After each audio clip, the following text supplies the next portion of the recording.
Hi viewers, welcome to dreamy channel. பாய் வீட்டு பிரியாணி எப்படி குயிக்காக ஈஸியாக செய்கிறதுன்னு பார்க்கலாமா? வாங்க வீடியோக்குள்ளே போகலாம்.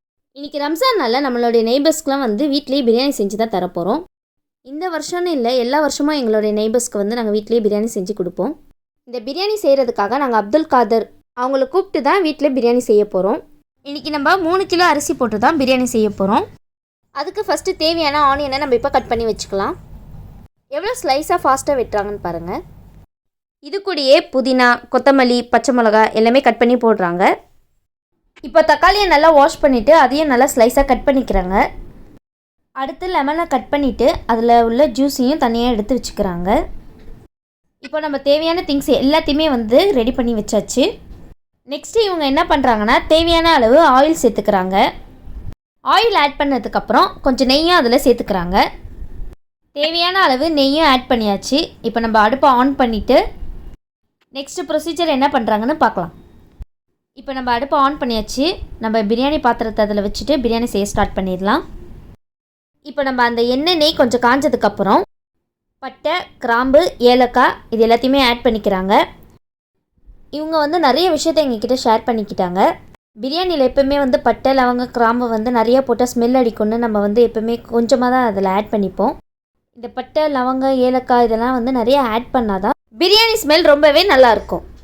இப்போ இதில் கொத்தமல்லி, புதினா, பச்சை மிளகாய் இது மூணுத்தையுமே ஆட் பண்ணிக்கிறாங்க. ஆட் பண்ணி நல்லா கொஞ்சம் கிண்டிட்டு இவங்க எல்லாத்தையுமே ரொம்ப ஃபாஸ்ட்டாக செஞ்சு முடிச்சிட்டாங்க.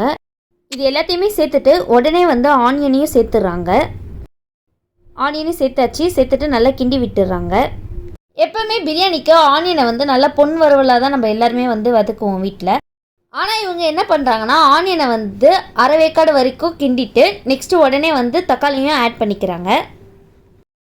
தக்காளியை நல்லா மசிற அளவுக்கு வதக்கிக்கிட்டாங்க. இப்போ வெங்காயம், தக்காளி ரெண்டுமே சேர்த்து நல்லா வதக்கியாச்சு. அடுத்து இஞ்சி பூண்டு பேஸ்ட் ஆட் பண்ணிக்கிறாங்க. இஞ்சி பூண்டு பேஸ்ட்டு சேர்த்துட்டு நல்லா கிண்டி விட்டுக்கிறாங்க. இப்போ இஞ்சி பூண்டு பேஸ்ட்டை நல்லா வதக்கி விட்டுறாங்க. இஞ்சி பூண்டு பேஸ்ட்டு ஸ்மெல் போனதுக்கப்புறம் தேவையான அளவு தயிர் ஆட் பண்ணிக்கிறாங்க. தயிர் ஆட் பண்ணிவிட்டு அதையும் நல்லா வதக்கி விட்டுக்கிறாங்க. எப்போயுமே நம்ம அடிப்பிடிக்காமல் இருக்கிறதுக்கு தண்ணி கொஞ்சோன்னு சேர்த்து கிண்டி விடுவோம். ஆனால் இவங்க என்ன பண்ணுறாங்கன்னா வினிகர் ஆட் பண்ணி கிண்டி விடுறாங்க. இப்போ நம்ம தேவையான மிளகாத்தூளை ஆட் பண்ணிக்கலாம். அப்புறம் கொஞ்சம் உப்பையும் ஆட் பண்ணிக்கிறாங்க. மோஸ்ட்லி எல்லோரும் தூள் உப்பு சேர்ப்பாங்க. நம்ம கல்லுப்பு சேர்த்தா டேஸ்ட் ரொம்ப அதிகமாக இருக்கும். இப்போ நம்ம மிளகாத்தூள், உப்பு சேர்த்து நல்லா கிண்டி விட்டுக்கலாம். இந்த ஸ்டேஜில் கறி ஆட் பண்ணிக்கலாம். இப்போ 3 கிலோ அரிசிக்கு 4 கிலோ கறி ஆட் பண்ணிக்கிறோம். கறி கொஞ்சம் கூட இருந்தால் தான் டேஸ்ட்டு ரொம்ப அதிகமாக இருக்கும். இப்போ கறியை ஆட் பண்ணிக்கிட்டாங்க. இப்போ நம்ம நல்லா அதை கிண்டி விட்டுக்கலாம். இப்போ நம்ம தண்ணியை ஆட் பண்ணிக்க போகிறோம். 1க்கு 1.2 மெஷர்மெண்ட்டில் தண்ணியை ஆட் பண்ணிக்கோங்க. எல்லாத்தையும் நல்லா கலந்து விட்டுக்கோங்க. இப்போ இதை மூடிட்டு ஒரு 10 நிமிஷம் கொதிக்க விட்டுடலாம். இப்போ தண்ணி நல்லா கொதிச்சிருச்சு. 1/2 hour ஊற வச்சுருந்த அரிசியை இப்போ நம்ம இதில் ஆட் பண்ணிக்கலாம். அரிசி ஆட் பண்ணிவிட்டு அரிசி உடையாமல் லேசாக கிண்டி விட்டுக்கலாம். இப்போ தண்ணி வற்றிருச்சு. தம் போட்டுடலாம். அடியில் ஒரு தோசைக்கல் வச்சு தம் போட்டுடலாம். தம் போட்டுட்டு அதில் எலுமிச்சை சாறு ஆட் பண்ணிவிட்டு கேசரி பவுடர் தண்ணி கலந்து அது மேலே ஆட் பண்ணிக்கிறாங்க. சரிசமமாக அதை லெவல் பண்ணிக்கிறாங்க. இப்போ இதை மூடி போட்டு மூடிட்டு வெயிட்டான பொருள் அது மேலே ஏதாவது வச்சுடுங்க. அது மேலே வெயிட்டான பொருள் வச்சுட்டு 10 நிமிஷம் அப்படியே இருக்கட்டும்.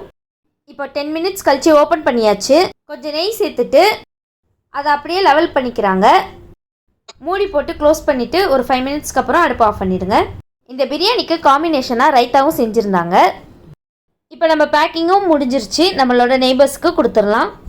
இந்த பிரியாணி டேஸ்ட் பண்ணி பார்த்தேன், ரொம்பவே சூப்பராக இருந்துச்சு.